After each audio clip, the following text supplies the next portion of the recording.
Ok, então vamos começar a aula.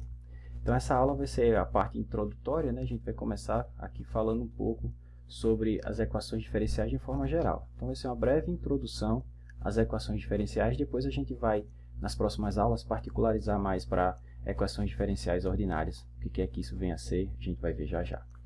Ok, então deixa eu só listar aqui alguns objetivos dessa primeira aula, desse nosso primeiro contato, que é o que estão listados aqui. Então, nossos objetivos são compreender o conceito da equação diferencial, né? Então, o que é uma equação diferencial, né? Esse objeto que aparece com bastante frequência quando a gente vai modelar algum problema, né? Reconhecer as notações, né, mais usuais utilizadas para as derivadas, identificar, através de exemplos, vários fenômenos que são modelados por equações diferenciais. Então, eu tentei trazer aqui pelo menos umas 10 equações em áreas diferentes, né, que aparecem com frequência nessas áreas e que são equações diferenciais importantes. Depois a gente vai fazer um exemplo onde a gente modela um problema, né? E a gente vai ver quais são os passos, né? Mais ou menos os passo a passo que a gente deve fazer na hora que tiver nesse processo de modelagem, né? E modelagem basicamente é representar o mundo através de equações, né? E nesse caso, equações diferenciais para a gente. Depois a gente vai ver como classificar as equações diferenciais, no sentido de facilitar o estudo delas, né? Porque a gente tem duas grandes classes de equações diferenciais. Uma tem um tipo de método sistemático, outra tem também métodos, bem menos, mas também tem. Então é importante saber em que mundo a gente está vivendo, né? Que mundo com relação às equações diferenciais. E por final, tentar compreender o conceito de solução, né? Porque quando a gente tem uma equação, a pergunta que vem em seguida é como é que eu resolvo essa equação? E sendo uma equação diferencial, diferente da equação algébrica, onde a solução são números, né, que satisfazem a equação, aqui vocês vão ver que o conceito de solução está associado a uma função que resolve a equação. Resolve como? A gente vai ver mais à frente. Ok, então vamos aqui começar com uma breve introdução, com uma breve definição. Essa definição aqui é uma definição mais ou menos provisória, né, poderia dizer assim, e ela vai ser refinada à medida que o curso for aumentando, tá, for progredindo. Mas, de forma geral, uma equação diferencial, ou um ED, né, como a gente vai abreviar daqui para frente, para não ficar escrevendo toda hora equação diferencial, uma equação diferencial é uma equação que contém derivadas. Só isso, pessoal, que contém uma função e suas derivadas. Certo? Então, para a gente, isso aqui vai ser uma equação diferencial.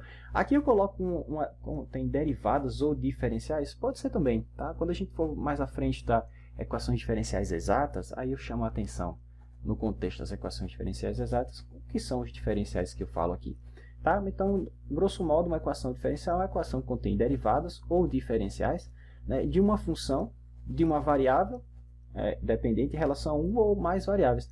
Na verdade, essa função, por exemplo, se eu chamar y, essa função da equação diferencial, ela pode ser a função de uma variável, de um único parâmetro, mas ela poderia, por exemplo, ser uma função, por exemplo, u aqui, como uma função de duas variáveis, né? Então, você pode ter uma equação diferencial que envolve uma única variável dependente, que depende de uma única variável independente, ou você poderia ter uma variável dependente dependendo de duas ou mais, né? E aí, dependendo de como isso aparecer, a gente vai ver que vão dar origem a duas classes distintas de equações diferenciais, tá? Com métodos totalmente distintos, e aí a gente vai ver como é que trabalha com cada um desses carinhos, tá certo? Então, novamente, o que é uma equação diferencial? Uma equação diferencial é uma equação que contém derivados ou diferenciais de uma ou mais variáveis dependentes, tá certo? Quando a gente tem mais de uma variável dependente, normalmente a gente tem o que a gente chama de um sistema de equações diferenciais. Mas inicialmente a gente vai atacar só o caso que a gente chama o caso escalar, né? Só uma equação, em relação a uma ou mais variáveis independentes, tá? Quando isso acontece, quando essa equação contém esse tipo de estrutura, a gente chama isso de equação diferencial. Então, como na equação diferencial aparecem derivadas, vamos relembrar aqui como é que essas derivadas são denotadas, tá certo? Então, quando eu tenho uma função de uma única variável, por exemplo, y como uma função de x, as suas derivadas podem ser denotadas de várias maneiras, né? A gente tem a notação de Lagrange, que é a notação linha, a primeira derivada, a segunda derivada, a terceira derivada, e assim por diante. Claro, se tiver mais que 3, a gente vai ficar colocando várias linhas, né? A gente abrevia, por exemplo, derivada de ordem n, algo dessa maneira, e assim por diante. Então, a gente tem esse tipo de notação para a derivada ordinária, mas a gente também tem a notação de Leibniz, né, que é a notação ddx, d2y dx2, d3y dx3 e assim por diante, né, gente? Então é comum aparecer essa notação, aqui também. Existe outra notação para o caso onde y é uma função do tempo. Quando a variável independente é o tempo, então a gente tem a notação do Newton, né, que é a notação ponto. Então, y ponto quer dizer a primeira derivada, né? Y ponto ponto é a segunda derivada, e assim por diante. Veja que essa notação aqui saiu de 2 pontos, já é chata de usar, assim como essa, né? Então, como eu vinha dizendo, essa notação, um ponto, né? Notação do Newton, ela já é um pouco mais chata de você utilizar se você tiver, por exemplo, a derivada de quarta ordem, né? E já fica visualmente ruim de escrever, né? Então, nesses casos, a gente adota a notação do Leibniz, né? Então, para derivadas de uma função de um único parâmetro, né, o derivada ordinária, essas são as notações mais comuns empregadas, tá certo? Quando eu tenho uma função de duas ou mais variáveis, existe também uma classe grande de notação, mas a gente vai usar basicamente duas, né? Eu posso denotar a derivada, por exemplo, eu tenho u como uma função de x e y, né? Eu quero denotar a derivada de u em relação à primeira variável, que a gente chama de derivada parcial, né? Então, a gente pode denotar assim, a derivada em relação à segunda variável, assim, né? E se você derivar mais uma vez em relação a x, a gente tem a derivada de segunda ordem, né, o xx, e assim por diante. Tem as derivadas mistas, né, o xy, o yx, que no nosso contexto, como a gente vai trabalhar com funções assumidas contínuas, né, existe um teorema que diz que as derivadas parciais mistas quando contínuas são iguais, né, o teorema de Clairaut-Schwarz. Ok? A gente vai assumir isso daqui para frente. E também existe a notação utilizando o operador derivada parcial, né? ddx. Então, a gente pode denotar a derivada parcial em relação a x dessa forma, a derivada parcial em relação a y dessa forma, e assim por diante. Então, de longe, essas são as duas notações que a gente vai mais empregar. Existem outras notações, né? Se você denotar esse operador dessa forma, a gente pode utilizar também d1u para representar a derivada de u em relação à primeira variável, mas a gente não vai usar esse tipo de notação aqui não, tá bom? Então essas são as duas principais classes de notações que a gente vai utilizar para as derivadas parciais e para as derivadas ordinárias. Tá, então, nosso primeiro exemplo aqui de equações diferenciais, eu acho que eu trouxe uns 10 exemplos diferentes, são exemplos de equações que modelam situações diferentes em áreas diferentes, né, da física, da química, da matemática, da sociologia, da biologia, enfim. Então, a primeira equação que a gente tem aqui, vou tentar trazer ela mais para o lado do meu direito aqui, é essa daqui, ó, dn dt igual a menos lambda n. Em algumas dessas equações que eu vou falar a seguir, eu vou fazer alguns comentários, vou mostrar de onde é que elas surgem, mas não vou fazer isso para todas, tá? Quando a gente for estudar o processo de modelagem de alguns problemas, e elas vão surgir na modelagem desses problemas, aí eu vou fazer com mais cuidado e a gente vai aprender tanto a modelar quanto a resolver essas equações. Ok? Mas essa daqui, ela é utilizada, por exemplo, para descrever o decaimento radioativo de uma amostra radioativa. Por exemplo, se você tem o carbono 14, né? O carbono na natureza ele se encontra nessa forma, que é a forma estável. Mas existem outras formas, existe o C13 e existe o C14. Esse cara, por ser estável, ele se decompõe em nitrogênio, né? Liberando um elétron e um neutrino, que a gente chama, né? Então, o que acontece é que se n de t representar a massa de carbono num certo tempo t, a massa em um certo tempo t, essa massa com o tempo ela vai diminuindo, ou seja, existe uma taxa de variação, né? A gente sabe que quando tem variação, taxa de variação é a derivada, né? Então, como a massa desse cara está diminuindo com o tempo, né? Ele está se transformando em outro elemento, né? O que acontece é que essa derivada, essa taxa de variação é negativa. E experimentalmente se verifica que essa taxa de variação ela é diretamente proporcional à quantidade de amostra que você tem no certo tempo t. Então, quanto mais carbono você tem, mais ele desintegra. Isso é até de certo ponto de vista assim, lógico, se a gente pensar dessa maneira, né? Então, para tirar esse sinal de proporcionalidade, eu introduzo uma constante, né? Aqui eu estou chamando de lambda. Mas como a gente sabe que essa derivada, essa taxa de variação é negativa, então eu vou colocar o sinal negativo aqui para não esquecer, de forma que esse lambda para a gente sempre vai ser positivo. Tá? Então essa equação modela, por exemplo, você pode usar ela para modelar outras coisas, tá? Mas nesse nosso exemplo, ela modela como que a quantidade de uma certa amostra radioativa varia com o tempo. Como é que ela está decaindo. E aí quando você resolve isso aqui, você graficamente vai ter uma função que diz como é que essa coisa está diminuindo com o tempo. Tá? Mais para frente. Aí a gente consegue extrair outras informações interessantes, como tempo de meia-vida. A gente vai ver isso mais à frente, quando estivermos na parte de modelagem e resolução, né? Enfim, de aplicações. Então, essa primeira equação é uma equação diferencial. Por quê? Porque é uma equação que envolve uma variável dependente, que é essa função n, e suas derivadas. Aqui a gente tem a primeira derivada. Então, nessa equação, eu tenho tanto o n quanto a sua derivada. Se eu tivesse só o n, isso seria uma equação diferencial? Não. Tem que estar presente pelo menos uma derivada. Aqui tem essa. Tá? Poderia ter outras, mas nesse nosso modelinho, essa é a equação que descreve esse processo. Tá?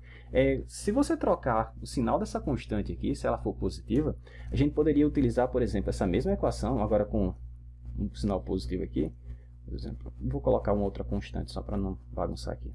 Então, se eu tivesse essa equação aqui, dn dt igual a kn, com k positivo, essa mesma equação, veja que tem o mesmo modelo, só mudei a constante, né? A gente poderia utilizar ela para estudar o crescimento populacional. Como assim? Por exemplo, digamos que eu tivesse uma colônia de bactérias, né? Pensa aí numa placa Petri, aquelas placas que o pessoal coloca as amostras para olhar no microscópio, certo? Deixa eu fazer aqui um breve desenhozinho. Então, suponha que eu tivesse uma plaquinha dessa, né, que a gente chama de placa Petri. E aqui eu coloco uma certa quantidade de algumas bactérias. E aqui dentro eu tenho um gel, né, de onde elas se alimentam. E digamos que essa placa ela é bem larga, bem grande, tá certo? Então aqui tem muito alimento para elas. Então tem alimento suficiente e muito espaço. Tá? Então digamos que num certo tempo inicial, que a gente sempre toma como zero, eu coloquei assim uma certa quantidade de bactérias. Sei lá, tem 1000 bactérias aí dentro. Então tempo t igual a zero, digamos que eu tenho aí 1000 bactérias. Tá? Se eu deixar o tempo evoluir, à medida que o tempo vai passando, essas bactérias elas vão se alimentando, né? Aqui tem alimento sobrando para elas, tem espaço e elas vão, né, se reproduzindo. E aí se eu quiser saber como é que o número de bactérias varia como função do tempo, eu preciso de uma equação que modele como é que esse cara vai variar com o tempo. E essa equação é justamente essa que eu estava mostrando para vocês, dn dt igual a kn. Então, essa equação serve para, por exemplo, modelar como é que o número de bactérias aumenta nessa placa com o tempo. Tá? É de se esperar que a taxa de variação aqui seja positiva, né? Porque está aumentando o número de bactérias com o tempo. Né? Por isso que eu retirei o sinal negativo aqui e eu estou assumindo que essa constante é positiva. Tá? Então, mas essa equação aqui, apesar de conseguir modelar inicialmente esse processo, ela não é um modelo muito bom, porque se você for resolver, quando a gente aprender a resolver essa equação, vocês vão ver que a solução dessa equação diferencial é uma função exponencial. Tá? Algo assim. Ó. Então aqui é o tempo, aqui é o número de bactérias como função do tempo. E se a solução for exponencial, o que acontece com essa solução quando t aumenta? N de t só aumenta, né? Então quando t tende a infinito, você teria um número infinito de bactérias, o que não é possível, né? Não é possível por vários fatores. Um fator é a quantidade de alimento, né? À medida que vai aumentando a quantidade de bactérias aqui dentro, vai havendo competição entre elas mesmas. Então o alimento vai ficando mais escasso. E o espaço também vai ficando mais escasso. Então deve existir uma quantidade máxima de bactérias que eu posso ter dentro dessa plaquinha. Né? E a partir disso, se eu tiver mais bactérias, elas vão morrer. Né? Nascem umas, morrem outras. Nascem uma, morre outra. Por quê? Por falta de alimento, por falta de espaço. Né? Então como é que eu consigo modelar já essa situação mais real? Então, a gente tem uma variação dessa equação, ou dessa que eu acabei de mostrar para vocês, que é essa daqui de baixo, né, que é a equação logística. Essa equação, que está aqui eu estou escrevendo P de T, como sendo realmente a população, tá certo? População de alguma coisa num certo tempo T. Por exemplo, população de bactérias, população de indivíduos numa certa região, não importa. Tá? E aí, essa equação ela é modificada um pouco. Aqui, ó, você tem R vezes P, que multiplica 1 menos P sobre K. Né? Se você multiplicar aqui, você vai ter, distribuir isso aqui para ver o que a gente tem.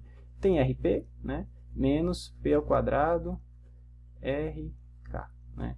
Então, dP dt, taxa de variação da população, é igual a quantidade de membros um certo tempo t, né, multiplicado por uma certa constante, menos esse, apaguei, menos esse fator, deixa eu dar um Ctrl Z aqui, menos esse fator quadrático aqui, né? Se eu não tivesse esse termo, veja que essa equação é exatamente a que eu tinha anteriormente, só trocando as letras, né? N por P e K por R, né? Então, esse fator aqui, ele descreve o crescimento exponencial daquela população de bactérias dentro dessa placa, que seria esse começo do crescimento aqui, ó. Elas querem crescer exponencialmente, ó. A exponencial ela vinha assim, só que ó, ela faria isso, né? Então essa parte inicial aqui, esse trecho inicial, advém dessa parte da equação, tá? Só que como eu falei, na vida real não existe esse crescimento aqui, né? Ela cresce inicialmente rapidamente, ela cresce muito rápido inicialmente, mas logo ela satura, né? E aí para a gente modelar essa saturação, a gente introduz essa constante K, tá aqui embaixo, ó, chamada constante de carregamento ou capacidade de suporte, né? Que naquele exemplo seria a quantidade máxima de bactérias que eu poderia ter aqui. Digamos que a capacidade máxima de bactérias que eu teria aqui, sei lá, algo assim. Digamos que esse fosse o número máximo de bactérias que eu poderia ter aqui. Então, uma vez que P de T atingiu essa quantidade, dP de T vai ser zero. Ou seja, não tem mais taxa de variação. Vai ser zero. Como é que você sabe disso, professor? Aqui, ó. Se P aqui em cima for exatamente o valor de K que está aqui embaixo, isso aqui dá 1, né? E 1 menos 1 dá 0. Então, a derivada dá 0. Então, não tem mais crescimento.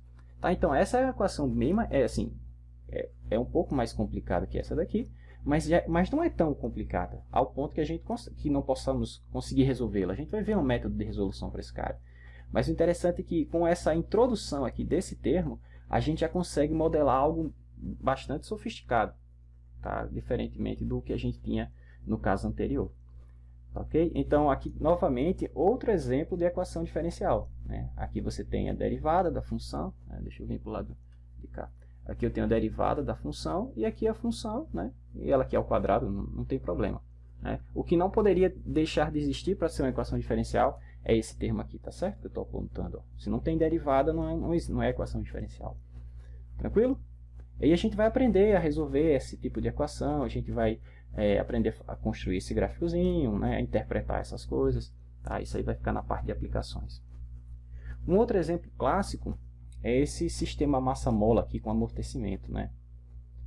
Que é o que a gente chama de oscilador harmônico amortecido. E se tiver uma força externa, que eu estou chamando aqui de F de T, que atua nesse bloquinho, né? Que atua nesse sistema, a gente chama também de forçado.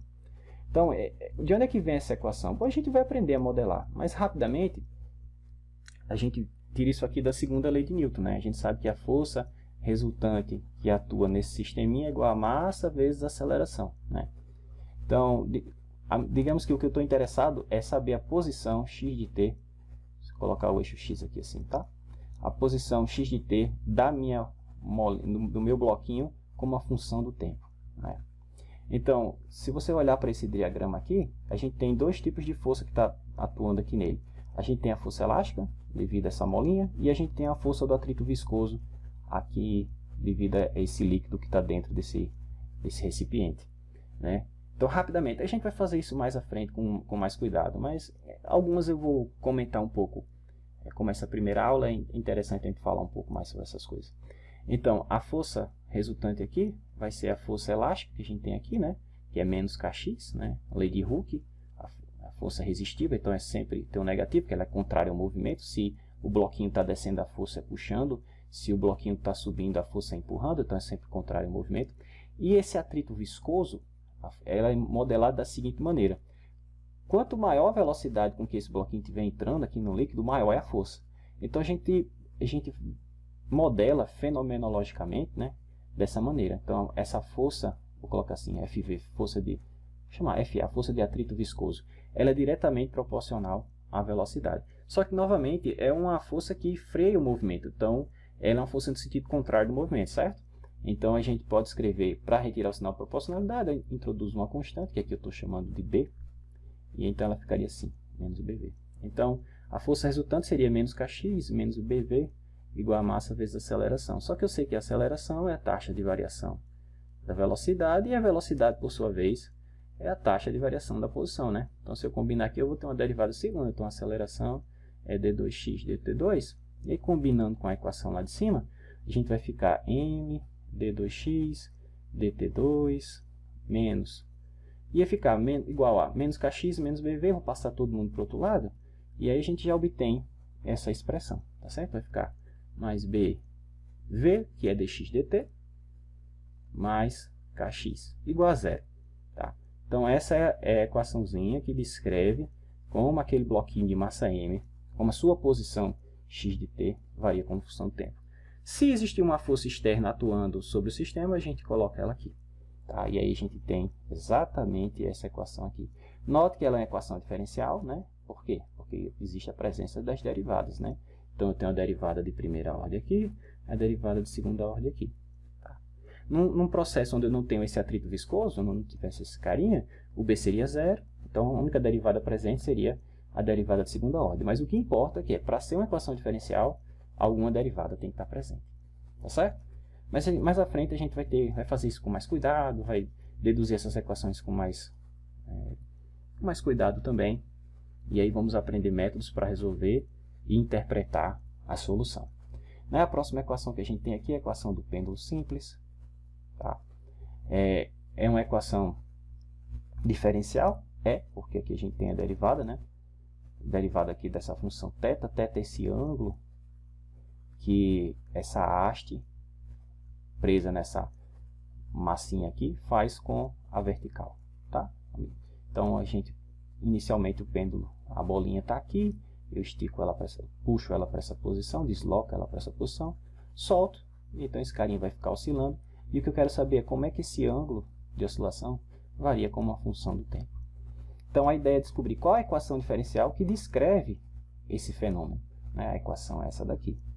Esses problemas de mecânica, ou que vem da física, normalmente a gente usa alguma lei física para ir atrás e chegar a essa equação. Nesse caso, envolvendo força, sempre vai ser a segunda lei de Newton, né? Força igual a massa vezes aceleração. A gente sempre vai partir desse pressuposto, dessa lei física. Na maioria dos problemas é assim. A gente vai ver mais à frente no próximo exemplo que eu vou fazer de modelagem. Aqui eu já estou modelando, né? Mas a gente vai tirar um exemplo específico para fazer isso. Que um dos passos da modelagem é isso. Depois que você identifica, primeiro passo, identificar as variáveis pertinentes, né? Você está modelando quem em função de quem, né? Segundo passo, identificar as leis físicas ou fenomenológicas envolvidas no problema. Terceiro passo, escrever a equação diferencial que modela o sistema. Quarto e último passo, resolver a equação diferencial, né? Interpretar. Verificar se o que você obteve faz sentido com o primeiro passo, né? Faz sentido com o que você espera, o que você está modelando, né? Então, basicamente esse é o algoritmo que a gente vai seguir no processo de modelagem, tá bom? Então, aqui também não é muito complicado você chegar nessa equaçãozinha aqui, não, tá? Aqui a única força que a gente tem, nesse caso, seria a força-peso, né? Dessa massinha, né? Se eu chamar aqui a mg, a força-peso, apontando para baixo. Então, a única força que está atuando nessa massa, né? Tá certo? Pô, claro, tem a força de tração aqui, mas ela não vai gerar movimento. Então, se você decompor aqui as forças, você tem essa força-peso que eu estou mostrando aqui. Ela tem uma componente nessa direção, vamos chamar componente tangencial, radial. E você tem uma componente tangencial, né? Se você somar esse vetor mais esse vetor, você tem esse vetor aqui. Então, quem produz o movimento é essa força aqui, ó. Essa componente da força, né? Se esse ângulo aqui é θ, isso aqui também é θ, né, pessoal? Então, essa forcinha aqui é mg seno de θ, né? Negativo porque ela é uma força restauradora.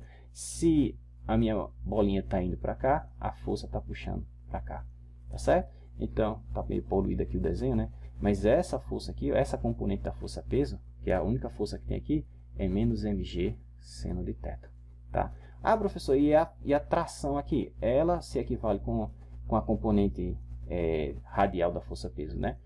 Porque se essas forças não fossem iguais, ou esse negócio estava esticando, né, ou encolhendo, e não é o caso, tá bom?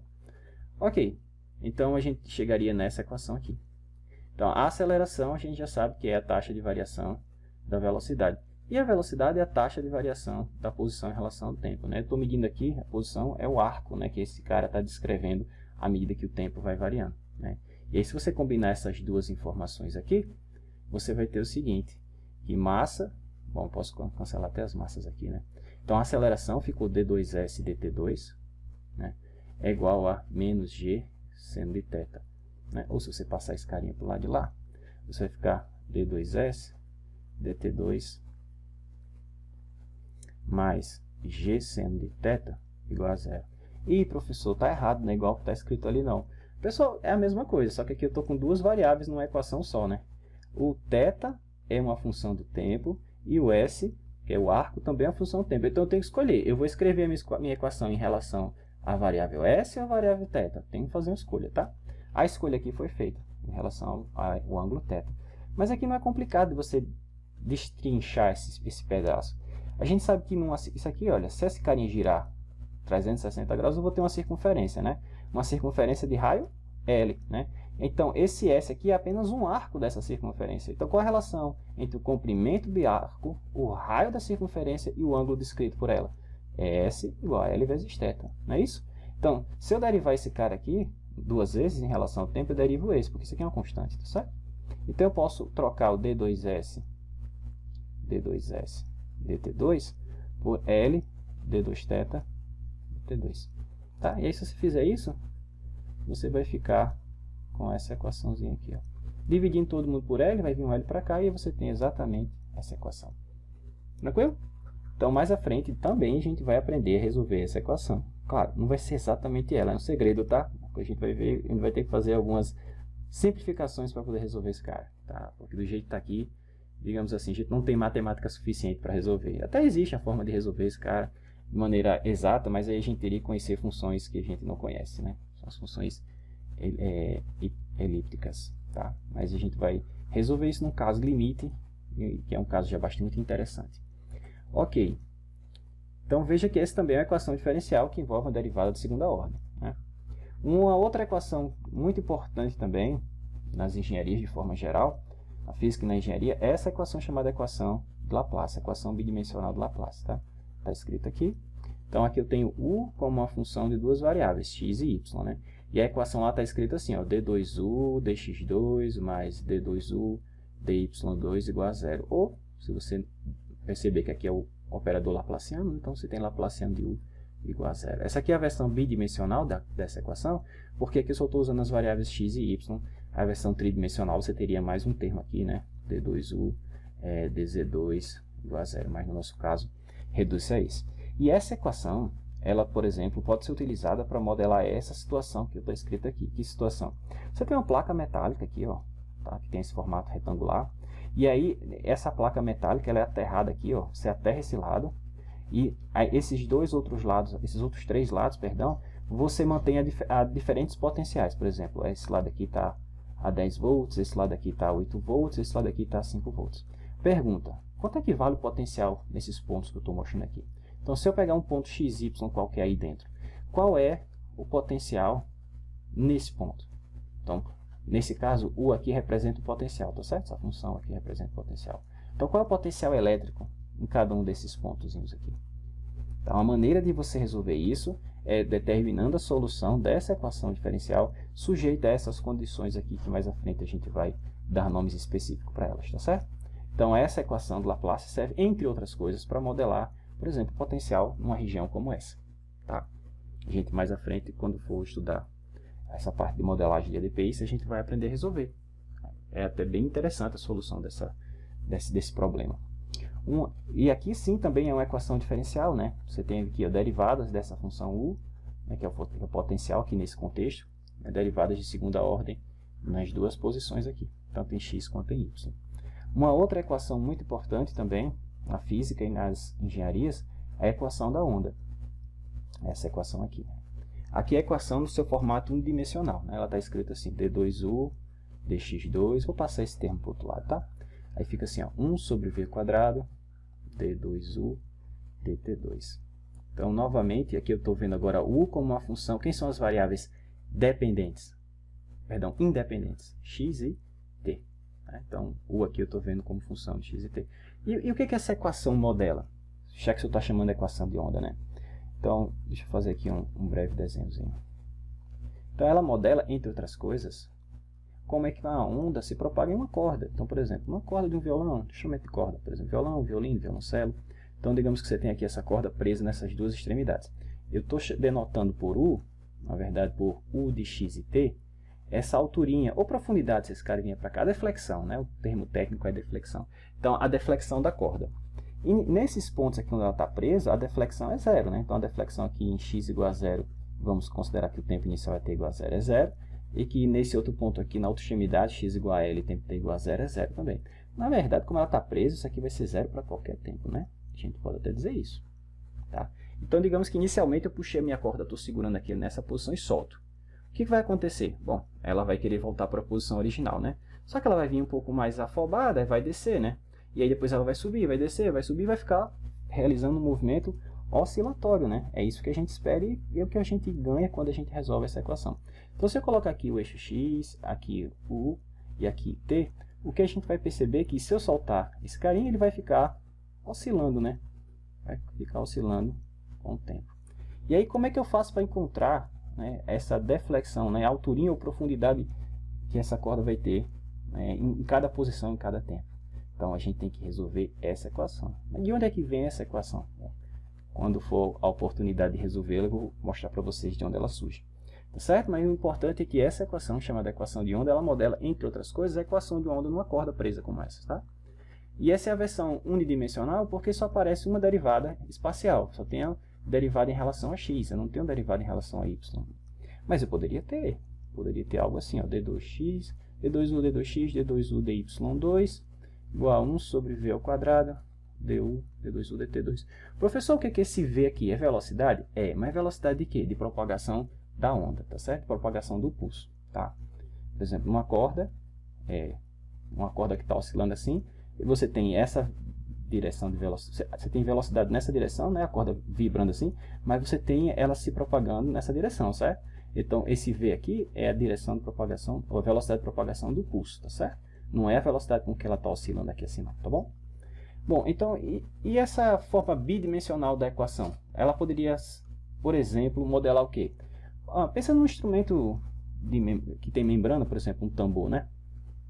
Instrumento percussivo. Então, você tem aqui um tambor, você esticou a membrana aqui, ela está bem esticada, e aí, quando você bate aqui, você provoca uma perturbação, e essa perturbação se propaga, é uma onda também.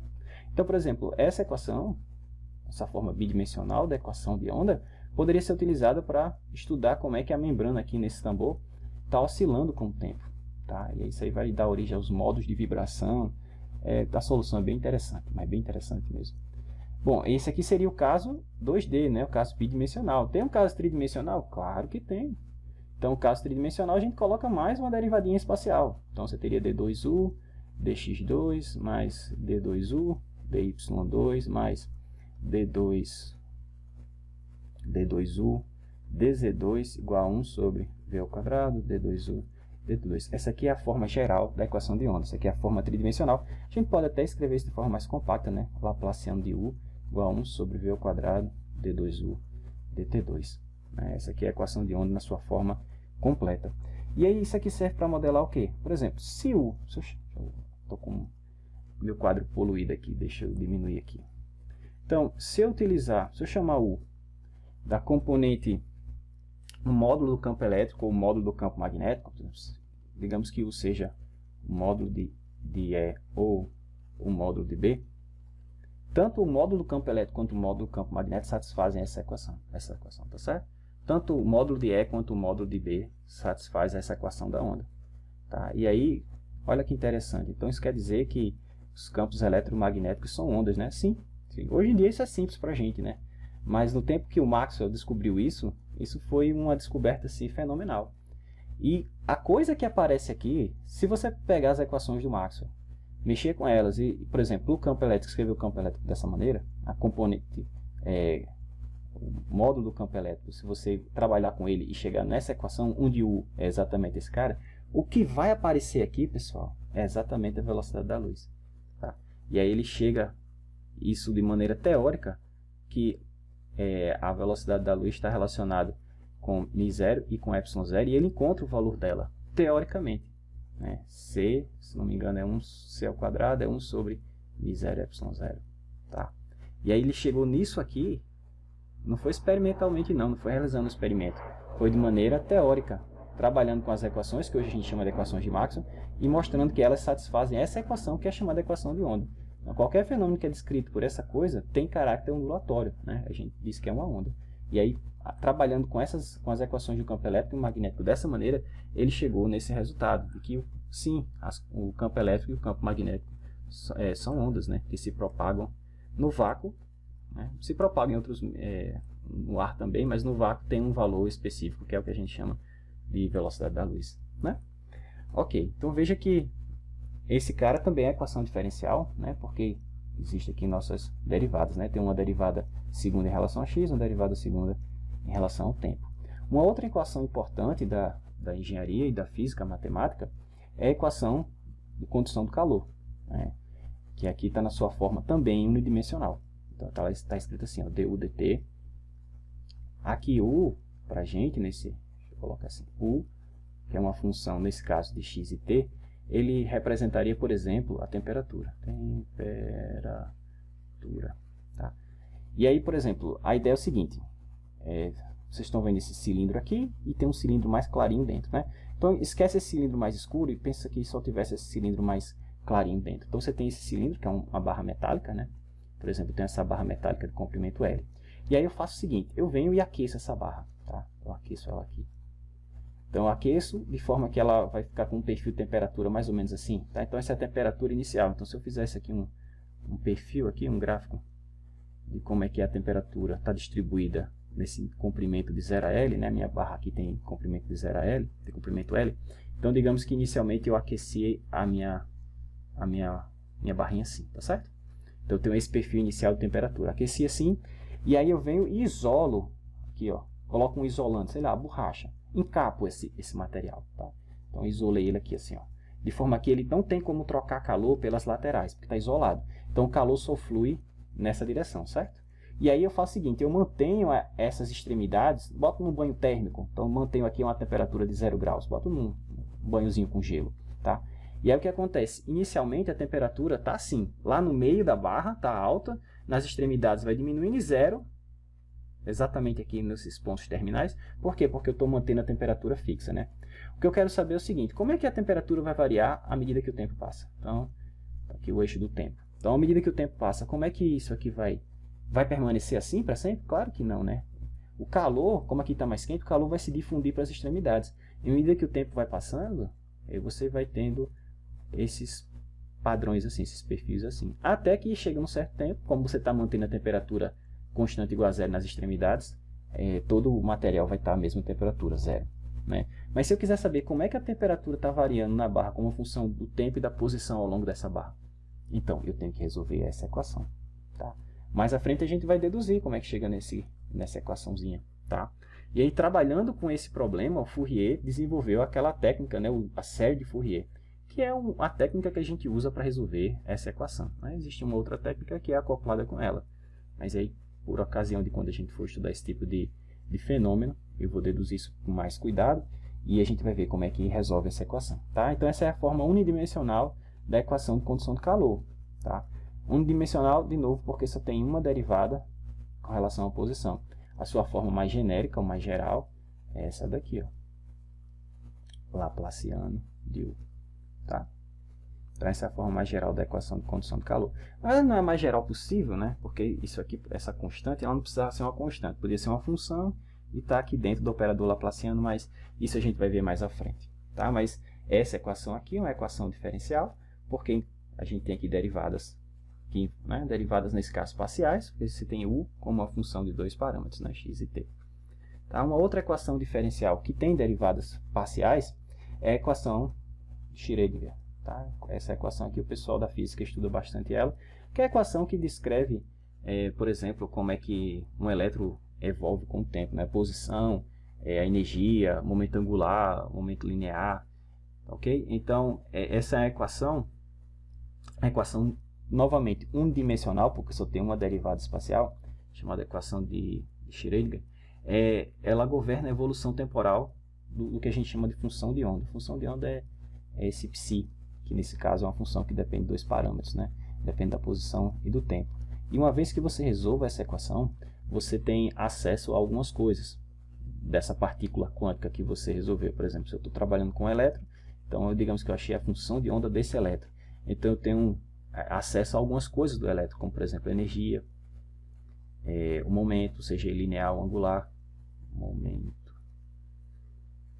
a posição, enfim, toda e qualquer informação que eu queira, uma vez que eu tenho a função de onda, eu tiro nesse cara. Tá?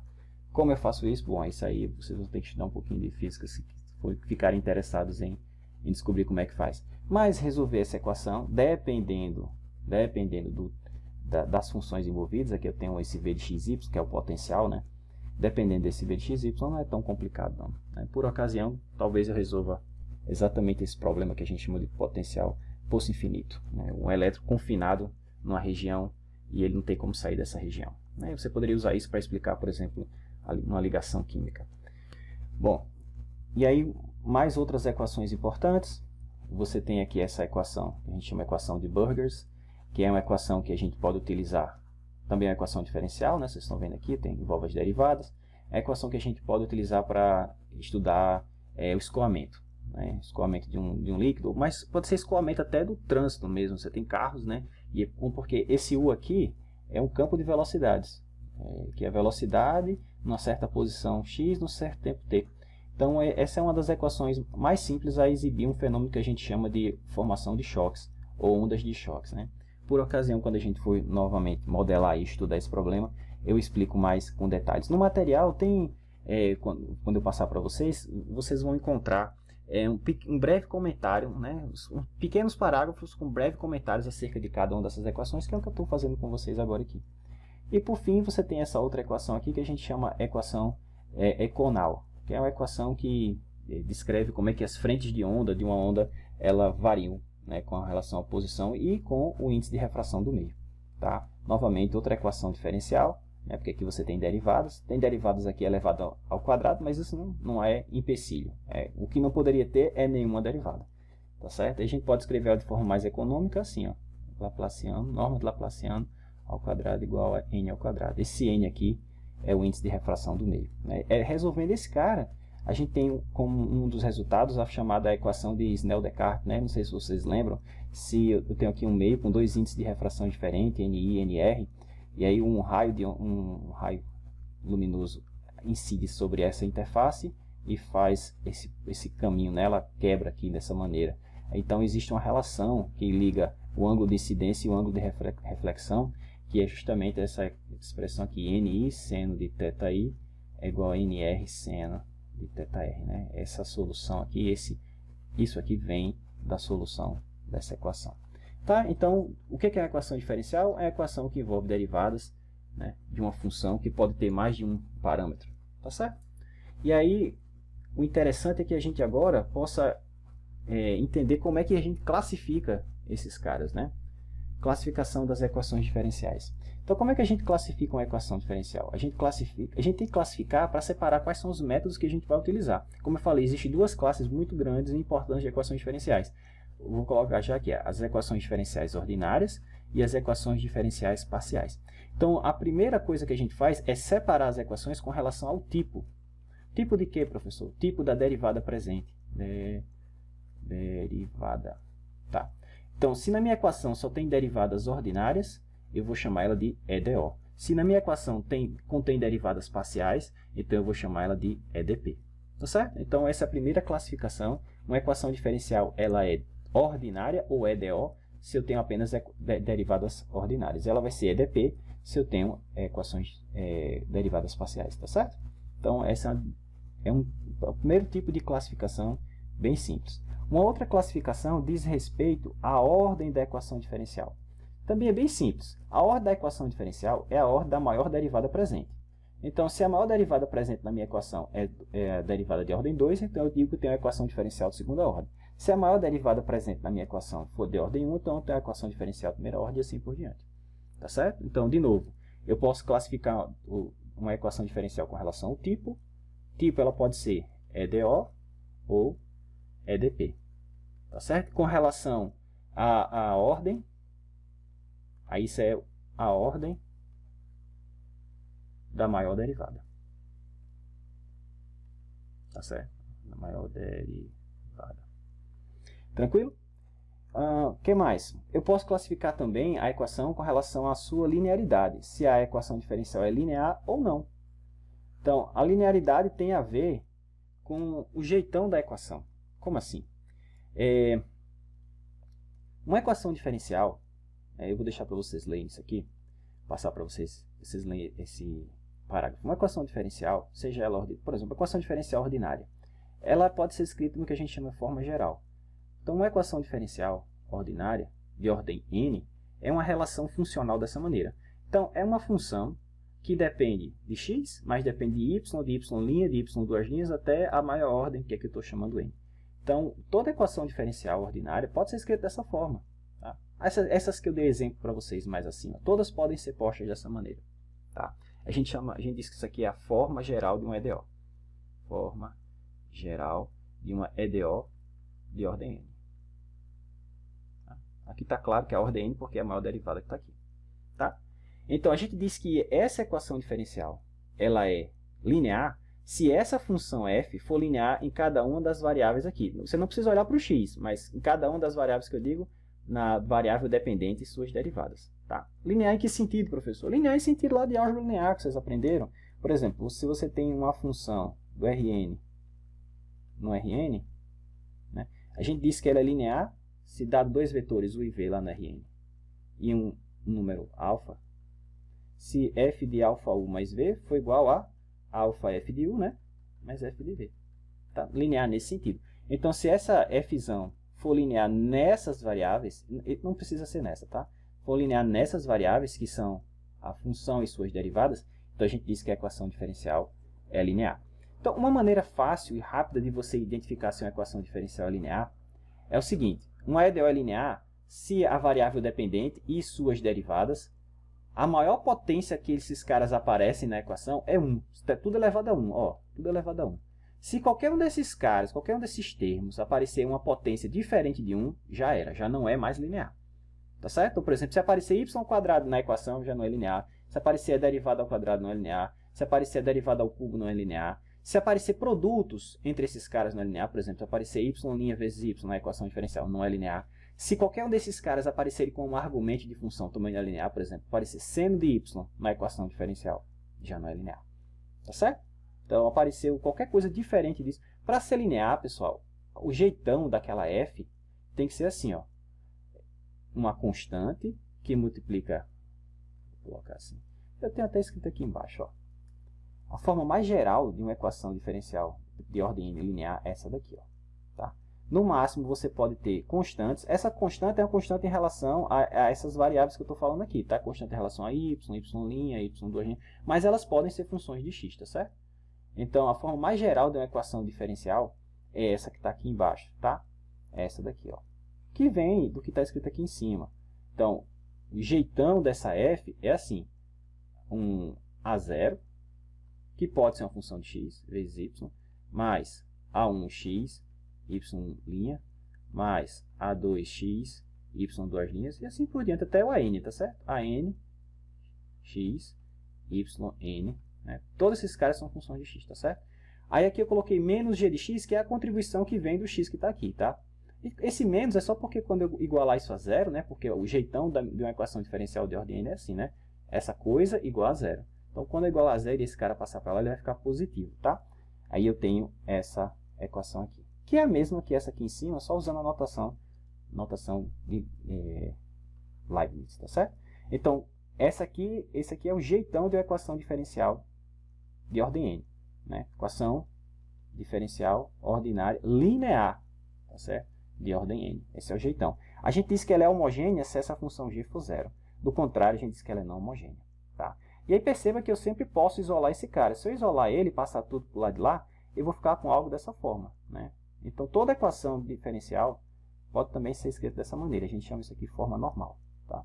Pelo menos as que a gente vai estudar pode ser escrita assim, seja ela linear ou não. E a gente tem o mesmo critério para as EDPs, para as equações diferenciais parciais, tá? O jeitão de uma equação diferencial de primeira ordem é assim, ó.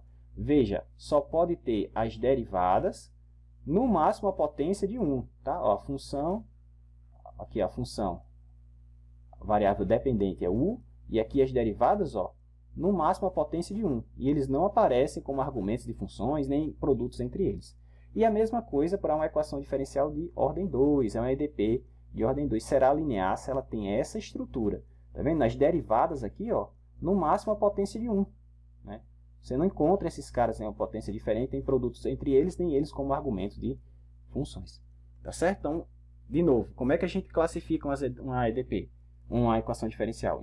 A gente separa ela com relação ao tipo, com relação à ordem, e se é linear ou não. Quando é linear, pessoal, é mais fácil de resolver, existem vários métodos. Quando não é, aí existem menos métodos e é um pouco mais complicado, às vezes a gente tem que até recorrer a métodos numéricos. Então vamos lá. Então para testar o que a gente aprendeu até agora, vamos classificar as equações diferenciais lá do primeiro exemplo, né? Então, o item A lá a gente tinha essa equação. Então, que tipo de equação diferencial é essa? Tipo, lembra, ou é EDO ou é EDP, né? Então essa é uma equação diferencial ordinária porque não existem derivadas parciais. Qual é a ordem? É a ordem da maior derivada presente. Qual é a maior derivada presente? A ordem 1. Então, essa aqui é uma EDO de primeira ordem. Ela é linear ou não linear? Veja, a variável dependente e as suas derivadas estão no máximo a potência de 1? Sim. Então, ela é linear. Então, essa aqui é uma equação diferencial ordinária de primeira ordem linear. Tá certo? E é homogênea, né? Que se eu passar esse termo para o lado de cá, a equação vai ficar assim, ó, dn dt mais lambda n igual a 0. Não tenho o f de t do lado de cá, né? A função que faria com que ela não fosse homogênea. Tá certo? Ao passo que essa outra aqui também é uma equação diferencial ordinária, também é de primeira ordem. A maior derivada é 1, né? Também é ordinária. Por quê? Porque só tem uma derivada ordinária aqui, certo? Só que ela não é linear. Como é que o senhor sabe? Veja só, multiplica esses carinhos para ver o que você tem aqui. Você tem RP menos RP ao quadrado sobre K, né? Olha, pessoal, já tem aqui P ao quadrado. Lembra? Se a variável dependente ou as suas derivadas aparecer em uma ordem diferente de 1, ela não é linear. Então, por isso que essa equação, apesar de ser ordinária, apesar de ser de primeira ordem, ela é não linear. Tá certo? Justamente por causa do termo quadrático. E essa daqui? Ela é ordinária, só tem derivadas ordinárias. E as derivadas, ó, quem é a variável dependente aqui? É o x, né? Então, o x e as suas derivadas estão no máximo a potência de 1. Então, ela é ordinária.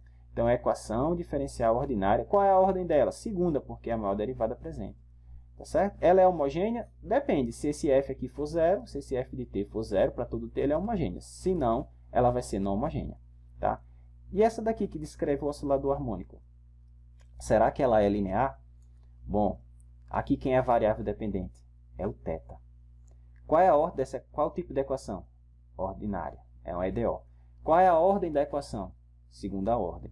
Ela é linear? Não. Mas por que não, professor? Porque a variável dependente, que é o θ, está dentro do argumento de uma função. Acabou. Deixou de ser linear por causa do termo seno de θ. Tá? Então, trata-se de uma equação diferencial ordinária de segunda ordem e não linear por causa do termo seno de θ. Tá? Vamos lá, estamos acabando. E essa outra equação aqui, será que ela... Que tipo de equação diferencial ela é? A equação diferencial parcial. Por quê? Porque tem derivadas parciais. Qual é a ordem? A ordem da maior derivada. Então, ela é a equação diferencial parcial de segunda ordem. Ela é linear? Sim, porque as derivadas aqui, ó, no máximo é elevada a 1. Tá? Então, é a equação diferencial linear. E é homogênea porque não tem o termo do lado de cá. Né? A gente chama esse termo de fonte. Não tem o termo de fonte. Vamos lá, estamos terminando. Essa outra, de novo, é EDP. Todas essas aqui de baixo são EDP, né? Se vocês perceberem, porque todas envolvem derivadas parciais, certo? Então, todas essas são EDP.